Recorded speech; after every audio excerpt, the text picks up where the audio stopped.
तो यहाँ पे हम लोग डिस्कस कर रहे हैं पिट्यूटरी हार्मोन्स के बारे में। पिट्यूटरी हार्मोन जैसा कि आप जानते हैं हम लोग LH और FSH का डिस्कशन कर चुके हैं। अब हम लोग नेक्स्ट हार्मोन सोमेटोट्रोपिन या ग्रोथ हार्मोन के बारे में डिस्कस करेंगे। तो सोमेटोट्रोपिन या ग्रोथ हार्मोन कैसे फंक्शन करता है? Growth and development of all tissue by protein synthesis and cell division. तो सेल डिवीजन और प्रोटीन सिंथेसिस को एनहेंस करने वाला जो हार्मोन है वो यही है। तो अगर इसका हाइपोसिक्रेशन होगा तो ये चीज़ें कम होंगी, सेल डिवीजन कम होगा, प्रोटीन सिंथेसिस कम होगी। अगर हाइपर सिक्रेशन है, ज़्यादा सिक्रेशन है तो ज़्यादा होगा। तो अब हम लोग अलग अलग देखते हैं कि चिल्ड्रन में इसका क्या इफेक्ट आता है और एडल्ट में। तो चिल्ड्रन में अगर हाइपोसिक्रेशन है यानी कम सिक्रेशन हो रहा है तो डॉर्फिज्म होगा। क्यों होगा डॉर्फिज्म? क्योंकि जो हाइट है उसमें या लॉन्ग बोन है उनमें ग्रोथ नहीं होगी। जैसे हमारी ह्यूमरस है, फीमर है, टिबियो फिबुला है, इनमें प्रॉपर ग्रोथ नहीं होगी। जब इनमें प्रॉपर ग्रोथ नहीं होगी तो पूरी लेंथ नहीं लेंगे। जब पूरी लेंथ नहीं लेंगे तो हाइट अपने आप कम हो जाएगी। तो डिफिशियंसी ऑफ ग्रोथ हार्मोन अगर चाइल्ड एज में है तो स्टंटेड ग्रोथ होगी, बौना होगा, ड्वार्फ चिल्ड्रन पैदा होंगे, उसमें चिल्ड्रन की पूरी हाइट नहीं आएगी जितना आना चाहिए। अगर यही इसका उल्टा हो यानी हाइपर सिक्रेशन हो चिल्ड्रन में तब क्या होगा? तो उन्हीं बोन्स का जो बोन्स हैं जो कि लॉन्ग बोन्स है हमारे बॉडी के अंदर वो क्या होंगे? लिम्स के अंदर वो उनकी एबनॉर्मल ग्रोथ होगी, ज़्यादा ग्रोथ होगी। इसकी वजह से एबनॉर्मल हाइट होगी और ऐसे लोगों को हम लोग पिट्यूटरी जाइंट बोलते हैं। क्योंकि पिट्यूटरी की सिक्रेशन की वजह से, हाइपर सिक्रेशन की वजह से जो बॉडी होगी वो ज़्यादा लेंथ लेगी, ज़्यादा हाइट होगी।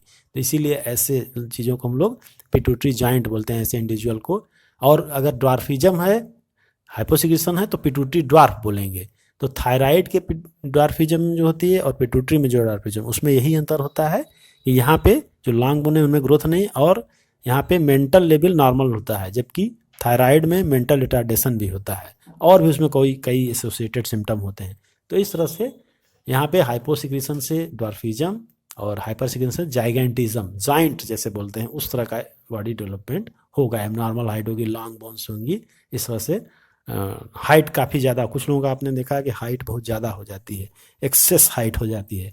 तो ऐसा ग्रोथ हार्मोन के ओवर सिक्रेशन की वजह से होता है। तो अगर ग्रोथ हार्मोन का ओवर सिक्रेशन है तो लॉन्ग बोन्स जो है ज़्यादा डेवलपमेंट होंगी, ज़्यादा उनकी लेंथ होगी और हाइट भी उसकी वजह से एबनॉर्मल होगी। जैसा कि हमारे बॉडी में फीमर है, टिबियो फिबुला है, सब लॉन्ग बोन्स होती हैं।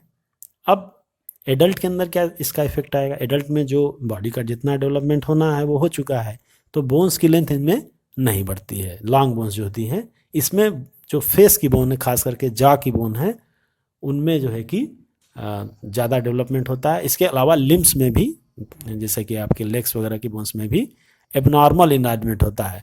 तो इसमें क्या होता है? डिसफिगरमेंट हो जाता है, यानी कि बोन्स की प्रॉपर ग्रोथ एक बार हो चुकी है, लेकिन जब ओवर सिक्रेशन होगा तो उनमें एक्स्ट्रा ग्रोथ होगी, जिसकी वजह से जो एक नॉर्मल फिगर है वो डिसफिगरमेंट हो जाएगा, टेढ़ा मेढ़ा हो जाएगा। बोन्स इसमें डेवलप तो बढ़ेंगी तो, लेकिन वो टेढ़ी हो जाएंगी ज़्यादा बढ़ने की वजह से। तो फेस डिसफिगरमेंट हो जाएगा, हाथ पैर की हड्डियां हैं वो टेढ़ी हो सकती हैं, ज़्यादा बढ़ने की वजह से वो एक तरफ को बेंड हो सकती हैं, झुक सकती हैं। तो इस तरह से एबनॉर्मल फिगर आ जाता है बॉडी का, और इसी को हम लोग सीवियर डिसफिगरमेंट या एक्रोमेगैली बोलते हैं। इसमें स्पेशली फेस का जो स्ट्रक्चर है वो बिगड़ जाता है। तो इस तरह से ये हाइपर सिक्रेशन इन एडल्ट्स के अंदर अगर हो रहा है ग्रोथ हार्मोन का तो डिसफिगरमेंट होगा, जिसको हम लोग एक्रोमेगैली बोलते हैं। और डिसफिगरमेंट ज़्यादा होने पर प्रीमेच्योर डेथ भी हो सकती है अगर ट्रीटमेंट नहीं हो रहा है, क्योंकि बोन्स बो शेप्ड हो जाती हैं, झुक जाती हैं, टेढ़ी हो सकती हैं, जिससे कि अन्य डिफिकल्टीज आ सकती हैं, चलने फिरने में प्रॉब्लम हो सकती है। इसके बाद नेक्स्ट हार्मोन हम लोग बात करेंगे प्रोलैक्टिन हार्मोन का। तो प्रोलैक्टिन हार्मोन का रोल इतना ही है कि वो growth of mammary glands and formation of milk and secretion, ये प्रोलैक्टिन हार्मोन का काम है। इसके बाद ACTH की हम लोग बात करते हैं। ACTH का पूरा नाम है एडिनोकार्टिकोट्रॉपिक हार्मोन। तो एडिनोकार्टिकोट्रॉपिक हार्मोन का जो फंक्शन है वो क्या करता है? Stimulate synthesis and secretion of glucocorticoids from adrenal cortex. इसके बारे में हम लोग डिटेल में जब एड्रिनल कार्टेक्स के बारे में, एड्रिनल ग्लैंड के बारे में डिस्कस करेंगे, तब हम लोग देखेंगे कि ग्लूकोकार्टिकोइड्स का मेन फंक्शन क्या है। ये एक्चुअली जो हमारे बॉडी में मिनरल और ग्लूकोज का लेवल है, इनको मेंटेन करता है एड्रिनल कार्टेक्स। तो इस तरह से ये एड्रिनल ग्लैंड के ऊपर अफेक्ट करती हैं। इसके बाद हम लोग MSH की बात करें तो MSH का फुल नाम है मेलेनोसाइट स्टिमुलेटिंग हार्मोन्स।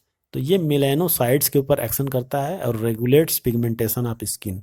जो स्किन में पिगमेंट होता है, मेलेनिन होता है, उसको कौन कंट्रोल करता है? MSH, melanocytes stimulating hormone. तो अगर इसका सिक्रेशन कम है तो मेलेनिन का फॉर्मेशन कम होगा, इसका सिक्रेशन ज़्यादा है तो मेलेनिन का फॉर्मेशन ज़्यादा होगा। तो स्क्रीन जो हमारी स्किन है, अगर मेलानोसाइट ज़्यादा है तो डार्क होगी, और अगर मेलानोसाइट कम है तो स्किन का कलर लाइट होगा। इस तरह से ये कंट्रोल करता है। इसके बाद इंपॉर्टेंट हार्मोन है TSH, आप बहुत सुने होंगे इसके बारे में। तो TSH का फुल नाम होता है थायराइड स्टिमुलेटिंग हार्मोन। तो ये क्या करता है? थायराइड ग्लैंड के ऊपर एक्शन करता है और उसको कंट्रोल करता है। किसके लिए? Stimulates synthesis and secretion of thyroid hormone. तो थायराइड हार्मोन के बारे में हम लोग आगे डिस्कस करेंगे। T3 T4 थायरॉक्सिन एंड टेट्राहाइड्रोथायरिन, ये 2 हार्मोन्स होते हैं जो थायराइड ग्लैंड से सिक्रीट होते हैं। इनको कंट्रोल TSH करता है, जो कि पिट्यूटरी ग्लैंड का सिक्रीशन है। इसके बाद नेक्स्ट हार्मोन है ऑक्सीटोसिन। तो ऑक्सीटोसिन का जो मेन फंक्शन है स्मूथ मसल कंट्रैक्शन है, लेकिन इसका फीमेल के अंदर ज़्यादा रोल होता है, खास करके प्रेगनेंसी के बाद। प्रेगनेंसी जब टाइम कंप्लीट हो जाता है तो ये स्टिमुलेट होता है और विगरस कंट्रैक्शन ऑफ यूटेरस का बहुत ज़बरदस्त कंट्रैक्शन करता है, जिससे कि डिलीवरी होती है, चाइल्ड का बर्थ होता है। इसके बाद बर्थ होने के बाद भी इसका काम ख़त्म नहीं होता है, फिर भी इसका सिक्रेशन होता रहता है। तो ये मिल्क का एजेक्शन करता है फ्रॉम मेमरी ग्लैंड से। तो बेबी को सर्वाइव करने के लिए मिल्क प्रोडक्शन होना ज़रूरी है।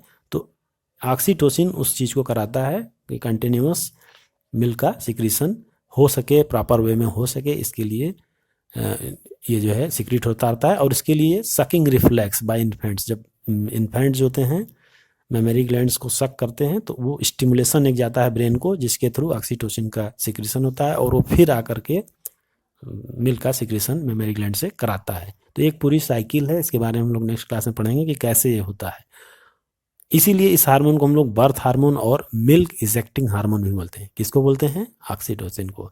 तो oxytocin is a birth hormone and milk producing या मिल्क इजेक्टिंग हार्मोन्स। इसके बाद हम लोग नेक्स्ट इसमें एक हार्मोन और है वाइसोप्रेसिन या anti diuretic hormone, ADH, short में इसको हम लोग ADH बोलते हैं। तो यहाँ पे हम लोग ADH के बारे में डिस्कस करेंगे। तो ADH हार्मोन इसमें और होता है एक, जिसका जो फंक्शन है वो किस चीज़ पर होता है? बेसिकली किडनी के ऊपर होता है, और ये stimulates reabsorption of water and electrolytes from DCT, है ना, and reduces water loss through urine. अगर यूरिन में बहुत ज़्यादा वाटर जा रहा है तो एंटी डायरोसिस का मतलब आप जानते हैं यूरिन का आउटपुट बढ़ना, और एंटी डायरोसिस का मतलब यूरिन का आउटपुट कम होना। वैसोप्रेसिन के बारे में हम लोग यूरिन एक्सक्रीटरी सिस्टम में डिस्कस कर चुके हैं कि ये किस तरह से फंक्शन करता है। और एक्सेस सिक्रीशन अगर हो रहा है अगर यूरिन का, तो इसको हम लोग डायबिटीज इंसिपिडस कहते हैं। तो ये क्यों होगा? ADH की डिफिशियंसी की वजह से। अगर ADH का सिक्रीशन कम हो रहा है तो यूरिन का आउटपुट ज़्यादा होगा। जब यूरिन का आउटपुट ज़्यादा होगा तो ऐसे कंडीशन को हम लोग बोलते हैं डायबिटीज इंसिपिडस। यानी कि ADH की डिफिशियंसी की वजह से यूरिन का आउटपुट ज़्यादा हो रहा है, तो उस कंडीशन को हम लोग बोलेंगे डायबिटीज इंसिपिडस। और वैसे डायबिटीज मेलाइटिस अलग चीज़ होती है, जिसमें हाइपरग्लाइसीमिया होती है, उसकी वजह से यूरिन का सिक्रीशन, यूरिन का फॉर्मेशन ज़्यादा होता है, वो एक अलग चीज़ है। तो इस तरह से ये पिट्यूटरी के हार्मोन्स हैं। और यहाँ पे एक चीज़ और मैं बात बता दूँ आपको कि वैसोप्रेसिन और ऑक्सीटोसिन जो होता है वो पोस्टीरियर पिट्यूटरी से सिक्रीट होता है, जिसके बारे में हम लोग पहले भी डिस्कस कर चुके हैं। और बाकी हार्मोन एंटीरियर से, एक हार्मोन MSH है जो कि मिडिल लोब से सिक्रीट होता है। इस तरह से पूरा इनका क्लासिफिकेशन हो गया कि कहाँ से ये क्या सिक्रेट होता है, ठीक है। और इसके बारे फंक्शन के बारे में भी हम लोग समझ चुके हैं।